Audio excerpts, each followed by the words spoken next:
So tonight we're going to spend a little bit of time in the book End of the Wicked. I brought some extra copies, unless Terry's right to look online. So it is online, maranathamedia.com. Anyone else? I've got a couple more. We left it. Yep, I thought you might leave them at home, so I brought a few extras. Got one there. A couple more.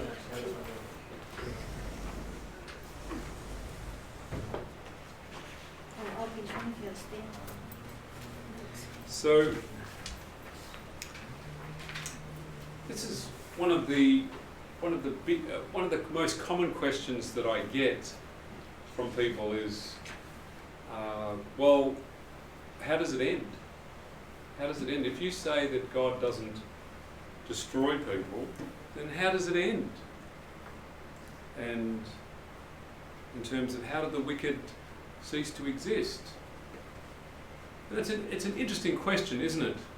In terms of, particularly those of us who were raised in an Adventist context, it's almost suggesting the belief of the immortality of the soul. Isn't it? It is. Unless God kills them, they would just live on forever. And that's a problem in and of itself, the idea that that would be needed. But I'd like to come... Or is it implied to have really justice and judgment? God has to destroy. Yes, in order to have justice, that there needs to be an infliction of pain. And this is actually one of the first issues that we looked at back in 2006 with the presentation that we did, God's Love in the Flames of Hell. And this is where the whole identity wars theme comes in terms of what constitutes punishment. How do we measure punishment? And this is a fundamental change in our understanding. And of course, the thing that we suggested back in 2006 was that the punishment is not arbitrary. It's not a measured system. And some of you, a number of you were there when we did that presentation. Is it like God says for this individual, well, for the sins that you've committed, you get 6,000 degrees for 4 days? Is that's a performance measurement system, isn't it? In which you are assigning to an individual a certain amount of pain and suffering. And what we suggested in that presentation is that the suffering is relational because God's in a relational kingdom. The more that you had a relationship with God and you rejected it, the greater the suffering will be in the process of separation. And we use the illustration of a funeral. If you go to the funeral of someone that you hardly knew or was an acquaintance to you, it's sad, but as you don't know the person or didn't know much about them, it doesn't affect you so deeply. But if it's someone very close to you, someone that you knew, then it hurts a lot more. And that is describing, in our understanding, the suffering of hell, that relational separation that takes place. And there's no one who knew God and his Son more than Lucifer. And that's why his suffering will be the greatest, because he knew him the most. He walked up and down on the stones of fire. He knew God's character, and he was given everything by the Son of God. And because of that position from which he fell, his suffering will be greater in terms of the relational suffering. And it's something that is automatic. It's not something that is imposed. It's design law, not imposed law. Have you heard that before? Yes. Yeah. It's like the pain of suffering the prodigal. I mean, the father was suffering all that time, waiting, but also that you get a tiny inkling of it when a child turns and says, I want nothing to do, then leaves, and you have no communication, they don't communicate Yes. with you, you have no idea where they are. You don't want them to burn, but you're just suffering hell. It's a living death, Yes. Wow. and it causes anguish of spirit to do that, and to come to the end of time for those who did that to their loved ones, and then they begin to realise the suffering that they created. It causes all the suffering that they imposed on their family members comes back on them in the light of the character of God, who is so loving and forgiving. And not that we want that to happen, but it's automatic. You can't change this. It's built into the system. And so I want to turn to first. I want to look at Genesis chapter 4, because the story of Cain really lines up the pattern for what happens with the wicked. It's a good example of what happens to those who turn away from God, because he obviously turned away from God. And we look at Genesis chapter 4, verse 10, and he said, "What hast thou done? The voice of thy brother's blood crieth unto me from the ground." And God says to him, "And now art thou cursed from the earth." And this is something that I still think most people miss as to where the curse is coming from. Where is the curse coming from? From the earth. From the earth. Why? Because his brother's blood went into the ground, into the earth, and so the curse on him will come from exactly the same place that he shed his brother's blood. And God is simply telling to him, you are now cursed from the earth, as it says here, which hath opened her mouth to receive thy brother's blood from thy hand. When thou tillest the ground, it shall not henceforth yield unto thee her strength, a fugitive and a vagabond shalt thou be in the earth. And even though the next verse, Genesis 4:13, is better rendered, my iniquity is greater than can be forgiven, it also, where it says, my punishment is greater than I can bear, even in the translation, we see here, what's inferred in that translation? My punishment is greater than I can bear. Too much. He's rejecting what's written in verse 11. It's not coming from the earth. He's saying it's coming from God. He's saying it's coming from God. Why are you doing this to me? My punishment is greater than I can bear. The inference there is you have put me in a living situation that is intolerable for me to exist. And therefore it's your fault that this is happening. We see that very clearly in Cain's human nature. Oh, he learned that from his father? Hmm? His father? Yes. So is verse 12 then indicating in that respect the mirror that because Cain has taken life, so he's not imparting life, then the earth therefore doesn't impart It doesn't life. impart life. It mirrors back to him. He took life, and so in the mirror, the earth is not able to give back to him as much as it used to before because of what he put into the earth. And it's a direct consequence, it's a violation of the laws of nature that God himself had established. So God created this law, and because God created the law, that when you bless the earth, you receive the blessing, you could say, well, God created the law, so God is the one cursing him. But that's exactly the same as saying, God gives the beauty of the grapevine, man takes the grapevine, he ferments it, turns it into alcohol, and then he gets drunk. Is that God's curse upon man? No, it's not God's curse upon man, is it? Man takes that which is good and turns it into that which is evil. So we see in verse 14 Cain's response to God. He's already said, And again, there's two aspects, because a double-minded man is unstable in all his ways. There's the side that says, oh, my iniquity is greater than can be forgiven, and the other side is saying, my punishment is greater than I can bear. He's playing both sides of the equation. Genesis 4:14 says, someone like to read that? Behold, thou hast driven me out this day from the face of the earth, and from thy face shall I be hid. Let's just hold there. So, what's Cain saying? You drove me out. You have driven me out from the face of the earth, as in, you've done something to the earth to curse me. You did this to me. Imposed. You've imposed something upon me as a punishment. And why does Cain think this about God? Because that's what he heard his father say about Eve.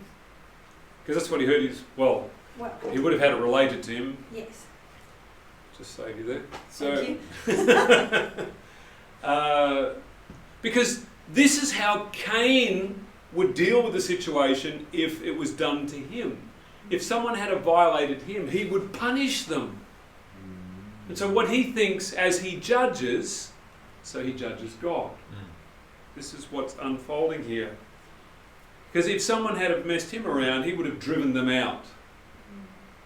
That's what he would have done. Behold, thou hast driven me out this day from the face of the earth, and it says, and from thy face I shall be Hid. So what is Cain suggesting there? Total separation. That God has put, The father's turned his face away. the Father's turned his face away. So we see in here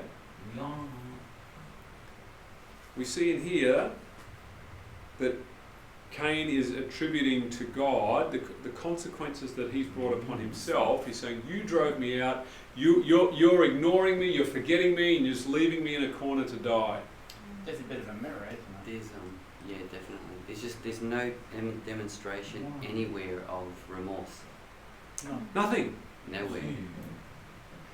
But it's also revealing that's- that it's important for Cain to have had a relationship with God face to face. That God is turning his face away. He's noting that. That's a cut-off.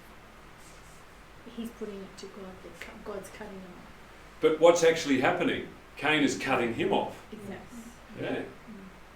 Cain's pain must have been significant because he was mates with Abel. Yeah. You know, and for this to happen, it was like killing, well, it is killing your best friend, basically. Well, how do you think Cain would have felt when he saw his parents sobbing over the dead form of Abel? What does Cain feel like? Wanted to go and hide in the hole. Well, Look what he did to his parents. would that have been a repetition of history? That as the father approaches Abel, Cain does a run. I mean, obviously that's not written in the Bible, but I mean, when Christ came to present himself before Adam, Adam just does a runner, and Cain knows what it's like now to take life, and he's already attributed that to, in the later part of that, verse 14, that as Adam and Eve come to sob over the death of their son, he just does a runner, because he's anticipating that I've just done that to them, to him, Dad's going to kill me. Yeah, that's very... Many places in the Bible you see when someone takes life, they fear. And did Cain fear? Yes. That every man who seeks me will slay me? Well, that's what I was getting at, is that Yeah. he then projects that on everyone else afterwards. That's what I'm thinking. He's probably ran from his dad as well at the time, thinking, man, he's going to kill me. So in saying that, you know, Adam and Eve have lost both children at once. Yeah. Yep. You know, the massacre that just happened in Christchurch, while the guy was shooting everyone, he was wearing bulletproof vest and he was running away. He didn't want to get injured. He was prepared to dish it out. He didn't want it to happen to him. No. What do you mean? Yes. It's interesting, isn't it? So the point is that the actions of Cain bring a curse upon himself. As a man sows, so shall he reap. Cain presents it as if God is the one seeking retribution. That's how it's being presented. And as we see in verse 15, and we talked to this, And the Lord said unto him, therefore, whosoever... sorry, we didn't read the rest of verse 14. Craig, do you want to finish that? Yes. Sorry, and I shall be a fugitive and a vagabond in the earth, and it shall come to pass that everyone that findeth me shall slay me. He's prophesying his own destiny. So, God said that he would be a fugitive and a vagabond in the earth. You see how Cain repositions this statement? Mm. You've driven me out, you've hidden your face from me, and because of that, I'm going to be a fugitive and a vagabond. You did this to me. And everybody will want to kill me. And then everybody will want to kill me. How did Cain die? How did he die? We're not told. He obviously lived quite a while. Yeah, Sorry, second question. yeah. We're not told that story. So, okay. So, this is an important point in terms of the hiding of the face, because what is the perception? If we go to the cross, and Christ is carrying the sins of the world, this is important. If we look in the booklet, on page 23, the judgment, section on the judgment,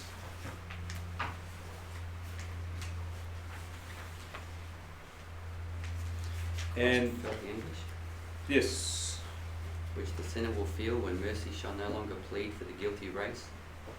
It was the sense of sin bringing the Father's wrath upon him as man's substitute that made the cup he drank so bitter and broke the heart of the Son of God. so it says here, Christ felt the anguish which the sinner will feel when mercy shall no longer plead for the guilty race. So we see here a parallel between what Christ is experiencing and what happens to the wicked at the second coming and possibly in 1,000 years. Let's look at the next quote. Those who reject the mercy so freely proffered will yet be made to know the worth of that which they have despised. They will feel the agony which Christ endured upon the cross to purchase redemption for all who would receive it. And they will then realise what they have lost, eternal life and the immortal inheritance. And that statement speaks more directly to the end of the 1,000 years, doesn't it? They will feel the agony which Christ endured upon the cross. And when Christ was upon the cross, what did Christ feel? Did it feel that the Father's face was hidden from him? Yeah. So this is Christ is carrying the curse of Cain, isn't he? Yes.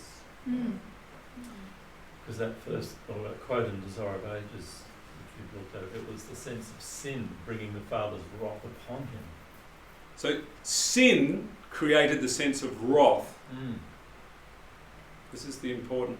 Sin, what does it say in Romans chapter 7? Deceived me. Yes. Sin through the law deceived me and slew me. Let's just have a quick look at that in Romans chapter 7. Romans 7, verse 11. For sin taking occasion by the commandment deceived me, and by it slew me. So the slaying is not apart from the law. The law is used in the slaying, isn't it? Sin uses the law to slay in deceiving humanity. Sin projects onto God character attributes that are not there, and through that it causes the slaying to take place. And so when we look at the cross of Christ and we see what he passed through, then it becomes really important to see here that what Christ went through is exactly what's going to happen at the end of time. And we have to ask ourselves a question: did God burn up his Son on the cross?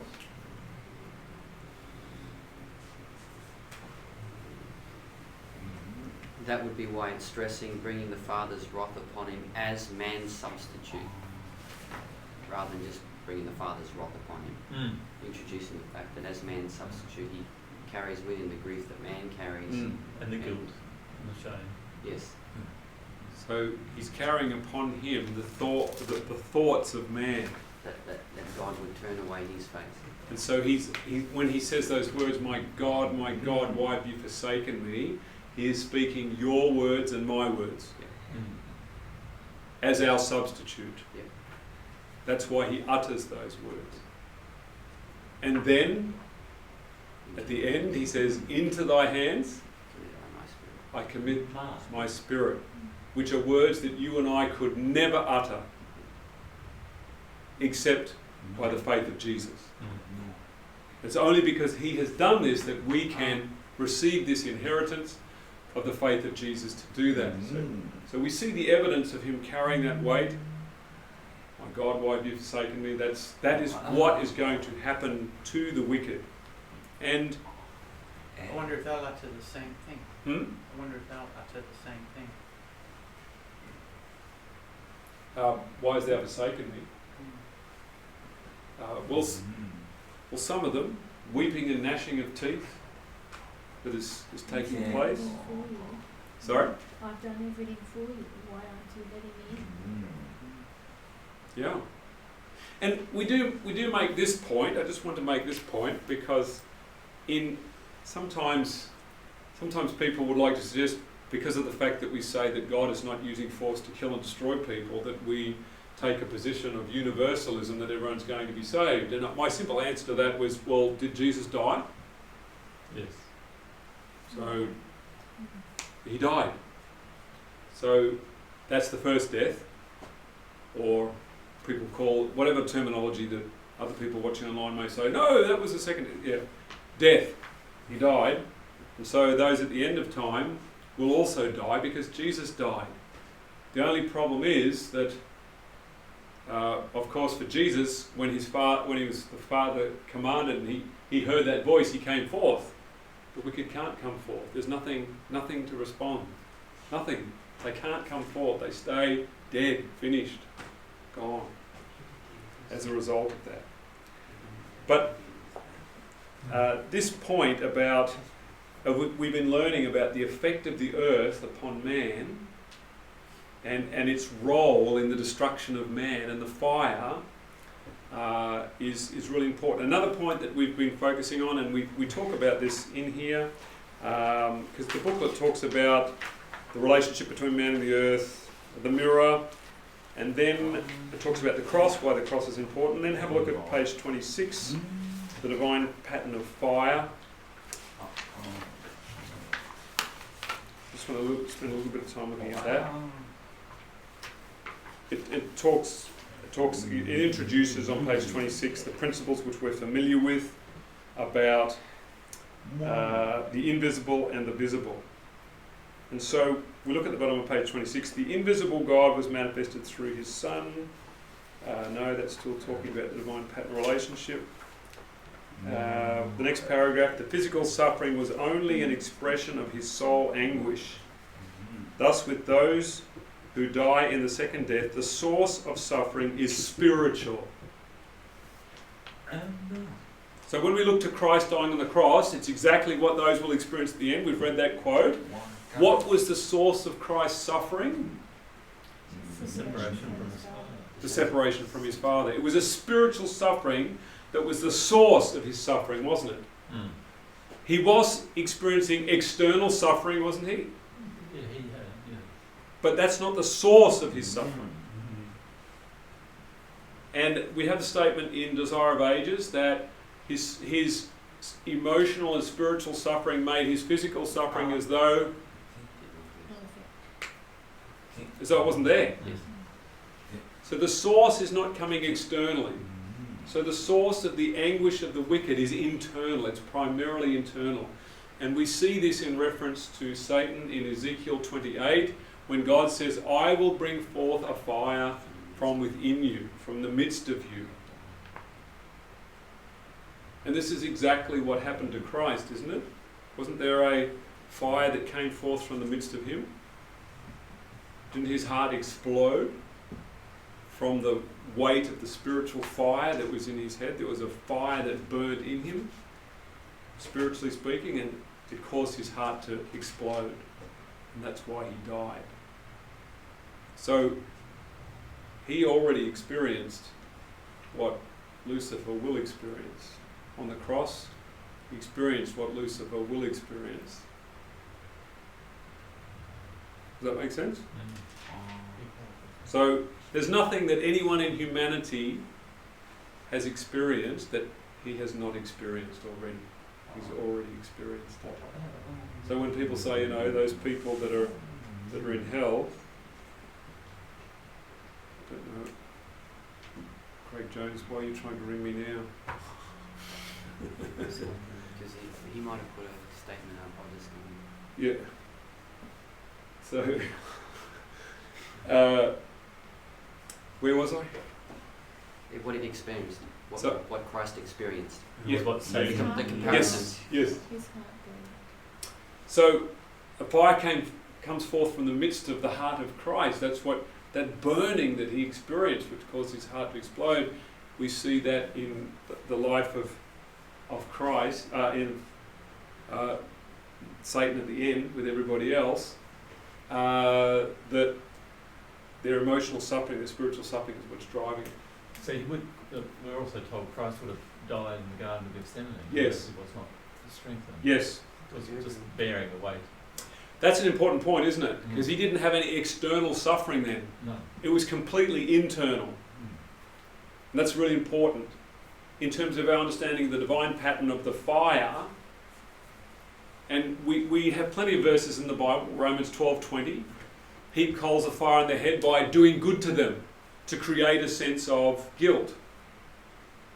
You see? So we understand that principle that there is a fire that comes from this. And so, yes, the physical suffering came afterwards.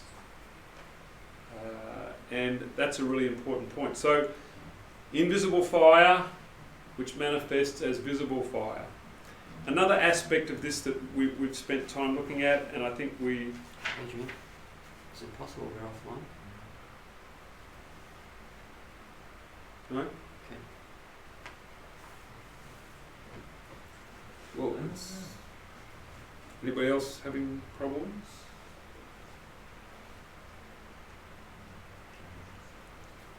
Can you still hear it? Yes. Yep, still going. Yeah, no, you're looking at the computer. It's all good. We're still good? Tell me the internet's crashed. Yes. On the bottom of page 27.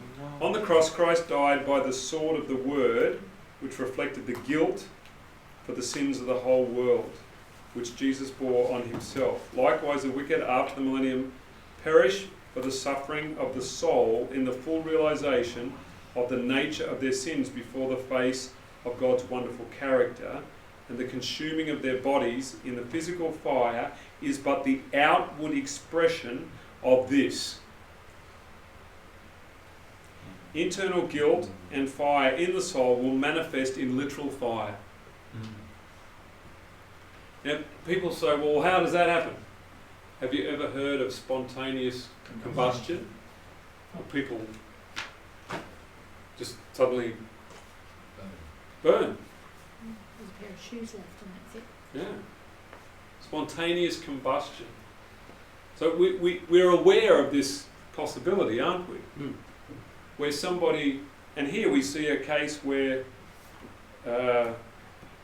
someone is under the wrath of God, and as we know, that if you believe in a God that is, you're under the wrath of God as you understand it, and that God now is going to put fire down upon you through your own thoughts and your own imagination, could it bring forth fire? And of course the laws of nature that cause this are God's laws of nature, aren't they? So you could say, well, it's God's laws, God's law is doing this. But we're just looking at that particular point of the divine pattern of fire. Invisible, visible, but it's being driven by the invisible. It's not being driven by the external. And it's just like what Christ experienced on the cross. And it was a suffering of the sense of guilt and separation from God, which caused the destruction of his soul. And as we see, they were shocked when he was already dead, because he should have been on that cross for how many more days? At least several days. Most people who died on the cross, they were there for at least a week. He was only up there for 6 hours. They were shocked. So it wasn't the crucifixion that killed him, it was the spiritual suffering that brought about his end. So I want to, from page 33, and I've wanted to do this for some time, it goes through the closing scenes of great controversy. And as you go through this piece by piece, it becomes very clear.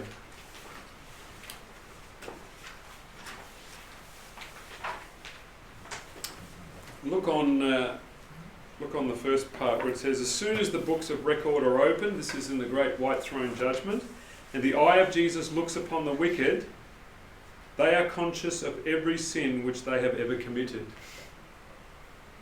He's just imposed it on them. So here's the thing, just look.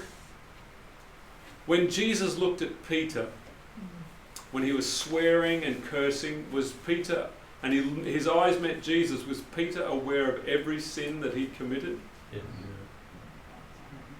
And he felt the guilt and the shame and the evil of his own heart. He felt it. So did the elders when they were brought Mary Magdalene to him as well, when he wrote it on the ground. But we're also told that he also felt the mercy and compassion of Christ. Because he believed it. So he was able to receive it. They see just where their feet diverge from the path of purity and holiness, just how far pride, rebellion have carried them in the violation of the law of God. The seductive temptations which they encourage by indulgence in sin, the blessings perverted, the messengers of God despised. Just imagine that imagery where someone handed them a book or reached out to them or pled with them or left a text message. All of that burns into the memory. The warnings rejected, the waves of mercy beaten back by the stubborn, unrepentant heart, all appear as if written what? Letters of fire. This is the burning, the internal burning that's taking place. And then at that point, it says, above the throne is revealed the cross, and like a panoramic view appears the scene of Adam's temptation and fall, and the successive steps in the great plan of redemption. The Saviour's lowly birth, his earthly life of simplicity and obedience, his baptism in Jordan, the fast and temptation in the wilderness. We're all going to witness this. We're all going to see it as it was. His early the fast, temptation in the wilderness, his public ministry unfolding to men heaven's most precious blessings, the days crowded with deeds of love and mercy, the nights of prayer and watching in solitude on the mountains. This is going to be a long film, isn't it? Well, we wouldn't want it to go quickly, would we? No. The wicked would. The plottings of envy, hate and malice which repaid his benefits. The awful mysterious agony in Gethsemane beneath the crushing weight of the sins of the whole world. His betrayal into the hands of the murderous mob. The fearful events of that night of horror. The unresisting prisoner forsaken by his best loved disciples. Can you imagine how Peter is going to feel when he watches that film? It's going to bring it all back up. Rudely hurried through the streets of Jerusalem, the Son of God exultingly displayed before Annas, arraigned before the high priest's palace, in the judgment hall of Pilate, before the cowardly and cruel Herod, mocked, insulted, tortured, condemned to die. All are vividly portrayed. This is visceral. And now before the swaying multitude are revealed the final scenes. The patient sufferer treading the path to Calvary, the Prince of Heaven hanging upon the cross, the haughty priests and the jeering rabble deriding his expiring agony, the supernatural darkness, the heaving earth, the rent rocks, the open graves marked the moment when the world's Redeemer yielded up his life. The awful spectacle appears just as it was. Satan, his angels, and his subjects have no power to turn from the picture of their own work. Why not? Why can't they turn away? Because it's etched in their memory. Because it's etched into them.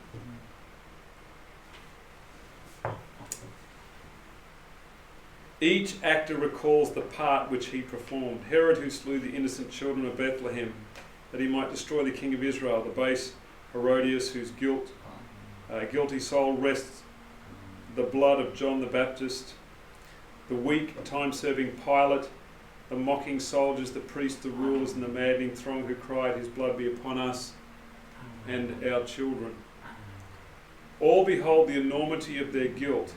They vainly seek to hide from the divine majesty of his countenance. Who's hiding the face?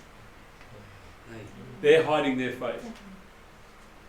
Outshining the glory of the sun, while the redeemed cast their crowns at the Saviour's feet, exclaiming, "He died for me."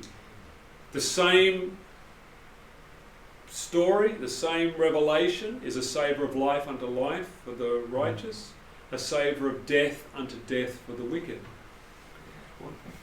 What I find interesting here is that the movie that's being played, what relevance does it have to someone who lived 1500 years after the cross? What relevance does it have? Yeah, like great controversy is saying they are conscious of every sin in the first paragraph that we read. It's not just talking about those who were present in Christ's crucifixion and life. Because at some stage everyone needs to make a decision whether they want to follow Jesus or not. I was just wondering, is this sort of identifying the ever-present cross, and that every person will realise that if you have rejected one at least of these. Yes, because in the rejection of Christ in those souls, each person that has rejected Christ will identify with that rejection. Story. It will be their own. They will be those actors. They will identify with them. Like you were saying in some of the mirror principles that we've spoken about, is that by nature we identify ourselves with the characters in a show, in a movie, in a film, or whatever it is. So watching that, we will see ourselves standing there by the cross. Yes. Yeah, or Herod, or whatever the case be. History repeats itself. History is repeating in every... And I'm sure... With the knowledge that we would have done exactly the same thing if we were there. Yes. Yes, because Yes. it's our nature. Yeah. In this film will be displayed all of the hues of human nature, so that everyone is identified in that story. Every one of us, because it's our nature that is manifested in the story. Yeah, and we will self-identify with the different characters. Yeah. And so we will identify with the disciples that chose to believe that we can be forgiven for what we did. And then we have the quotes over the page. Of course, Ezekiel 28:18, "I will bring forth a fire from the midst of thee, it shall devour thee, and I will bring thee to ashes upon the earth in the sight of all them that behold thee." So we go a little bit further. I want to read just... Is that... it's more of great controversy. Then 5 that you're looking I was on 35, but I'm just moving ahead. I just want to...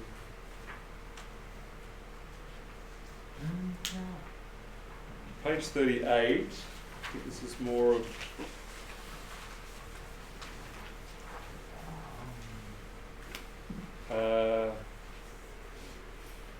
to 37, the highlighted part there. He sees that his hellish plots have been powerless to destroy those who put their trust in Jesus.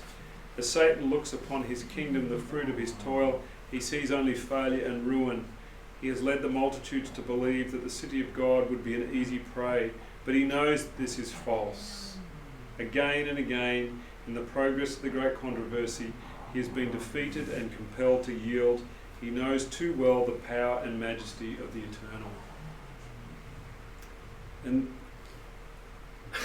so you just, like, he knows. He knows. He knows. So what does he know about the power and the majesty of the eternal? What does he know? He knows that our Father is forgiving. He knows our Father is loving, and he rejects all that. And he knows he's like that. That's the mystery of iniquity, isn't it? When you know.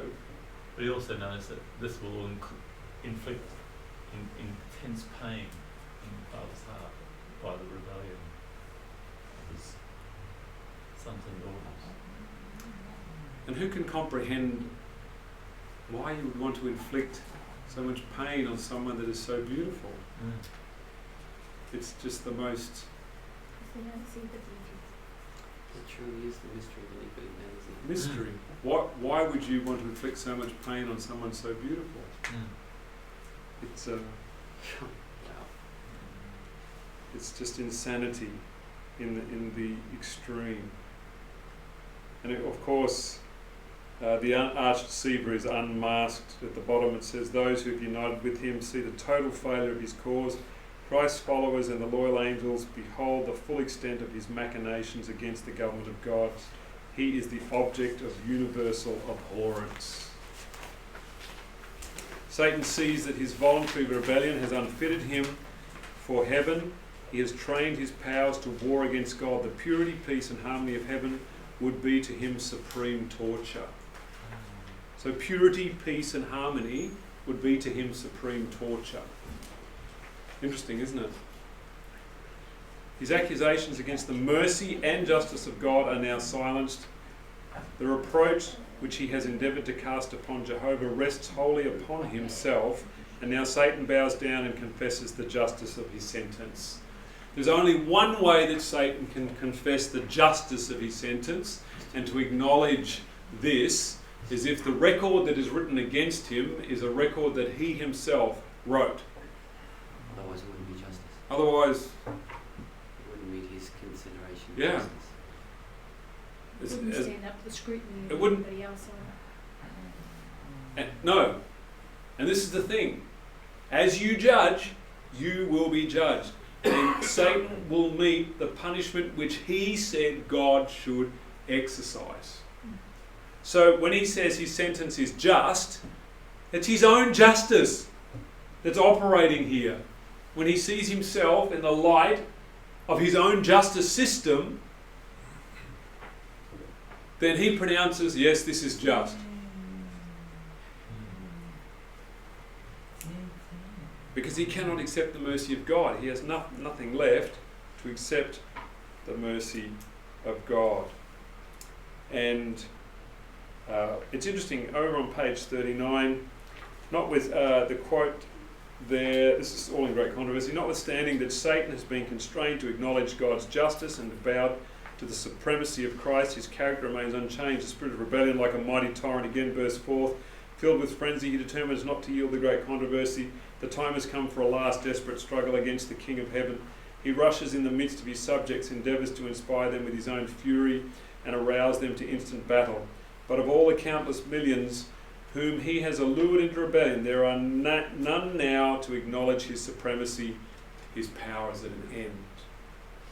The wicked are filled with the same hatred of God that inspires Satan, but they see their case is hopeless, that they cannot prevail against Jehovah. Their rage is what? Kindled. Is that fire? So you begin a fire, you kindle it.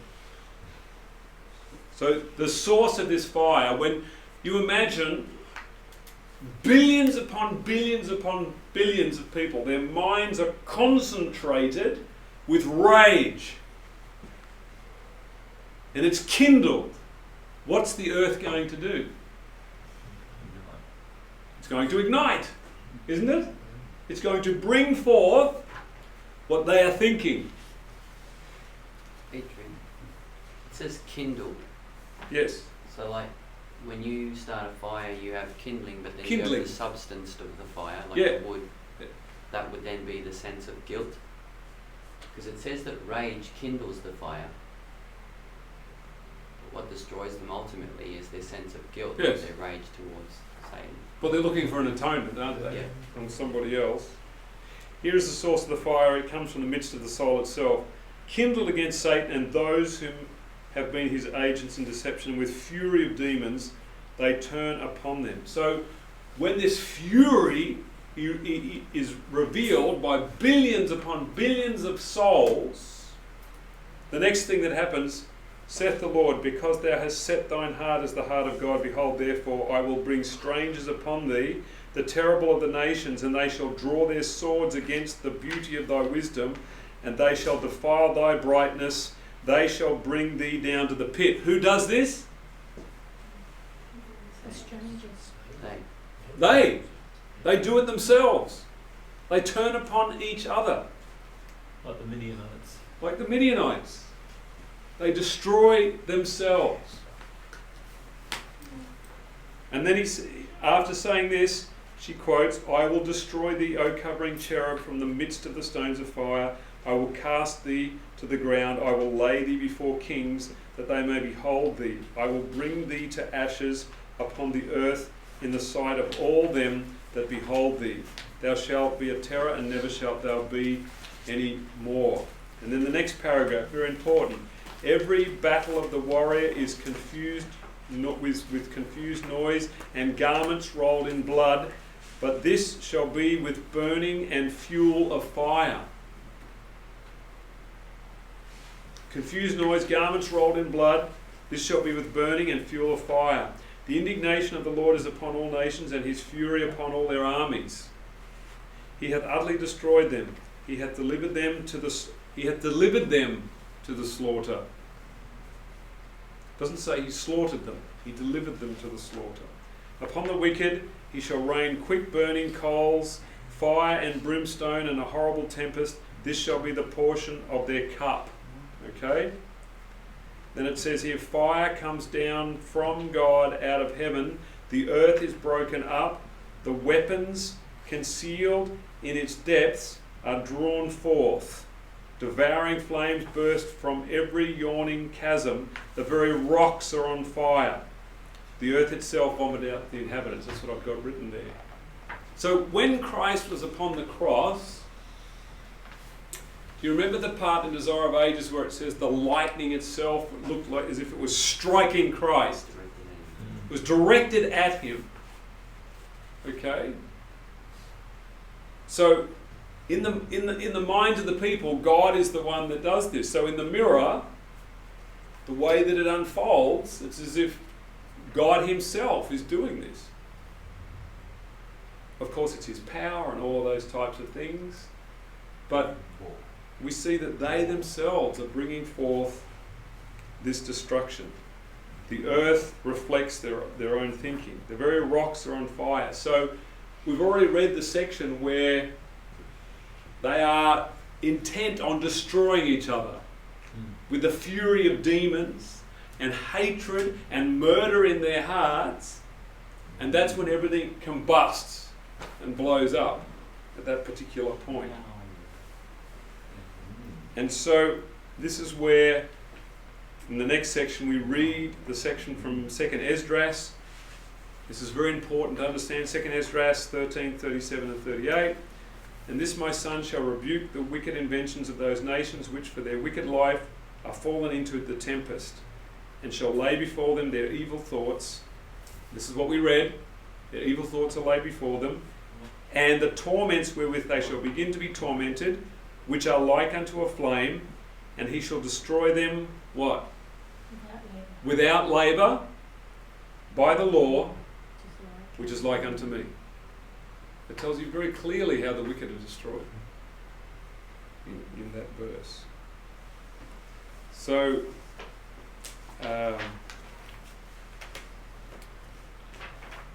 there's other things that we could, how are we going? It's 8:17. I didn't have any more thoughts on that. Maybe you have some other thoughts, but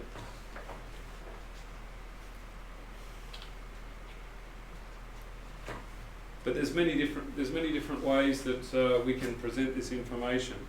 But of course, you can read this statement where it says, "Upon the wicked he shall rain quick burning coals, fire and brimstone, and a horrible tempest. This shall be the portion of their cup." Fire comes down from God out of heaven. And if you want to read those statements as saying that God is doing, you can read them that way if you want to read it that way. Peter, it's pretty exciting to think of the fire coming down and belching out of the ground. When it rained on Noah, it came from the sky and it came out of the ground. Yeah, yes. They never seen rain, but No. it came out of the ground. It came out of the ground, came from the sky. It came from God. That's it. Yeah.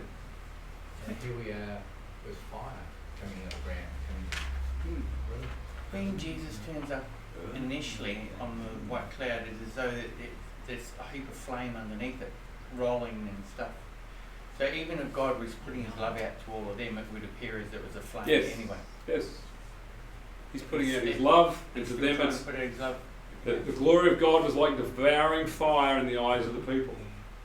Exodus 24:17. It doesn't matter which way you look at it. But then the fire and the fiery furnace didn't burn anyway. So it was a fire that wasn't consuming. It didn't consume the wood. And if we would take the other view that God himself with his own hand in his justice is the one that kills all of these people, then he is the greatest destroyer of life that has ever existed in the universe. His ability to destroy becomes greater than his ability to create. He becomes the greatest destroyer there is. And ultimately, if you take the approach to read it in that context, it destroys the purpose for the book of Job, which clarifies where these things come from. Yeah. Otherwise, why create the argument that the things that man has said came from God out Yeah. of heaven and consumed them actually didn't? Fire of God came out of heaven. Only And it was but Satan in that the did end, it. It was God that did it anyway. And the beast, which brought down fire from heaven and Yeah. Inside of men. in the sight of men. We know it was Satan who did it, so Satan can bring fire down out of heaven. So, yeah. It's and knowing that, is it possible that in that what is taking place, that Satan, to convince everybody that God is doing it and trying to convince people that he manufactures this, to try and convince the righteous that God is doing it? Would he try that? You would.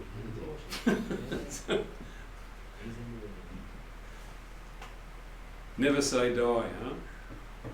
Last gasp. Well, if I'm going to go, I'm going to convince them that you did it to me. And that's going to be a tremendously sad event. So, there's many other quotes in here, many other points that we can look at. It's a good booklet.